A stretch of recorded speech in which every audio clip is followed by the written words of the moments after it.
وانت حاول في حياتك عامه ما تشتغلش في مكان وانت مضغوط، عشان لا قدر الله حصل لك حاجه. هم هناك برضو انا في ماكدونالدز كنت بشيل واحط حاجات كتيره وتقيله، ولو لا قدر الله انا حصل لي حاجه او مش عشان $15 بيدوهم لي يعني هيموتني. ومفيش حاجه اسمها تقف برضو ما تعملش حاجه، لازم تعمل حاجه. ولازم الدنيا فاضيه خش امسح اكنس نظف مسح الترابيزات.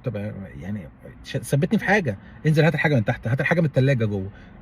فكان هلكه كبيره. فانا سبت ماكدونالدز، وبعد كده بعدها الحمد لله توفقت في موضوع هاريس تيتر ده ونزلت فيه، وقعدت فتره بقى شغال فيه.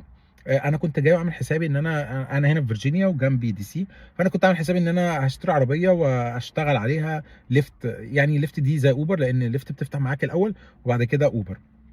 فاول ما جينا طبعا موضوع الرخصه، اول ما تيجي هنا اهتم جدا ان انت تطلع الرخصه.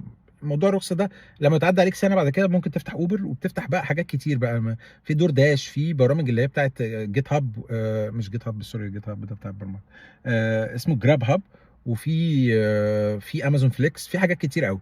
فانت حاول اول ما تيجي افتح اكونتات دي حتى لو مش هتشتغل فيها، بس ابعد عن اوبر ايتس.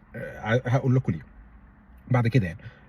افتح كل الاكونتات اللي انت ممكن تفتحها، بحيث انه في حاجات بتبقى ويتنج ليست. فعشان ما تقعدش في الويتنج ليست، اول ما تيجي قدم على اشغال كتير قوي لغايه لما يردوا عليك تكون انت السوشيال اللي وصل لك. حتى لو ما وصلكش فانت قول لهم ان انا معيش السوشيال دلوقتي، بس هو هيوصل خلال اسبوع. فانت عشان البروسيس هنا كتيره وبتاخد وقت كتير، فانت اول ما تيجي قدم قدم قدم قدم على اشغال، وتبقى قاعد بقى مستني.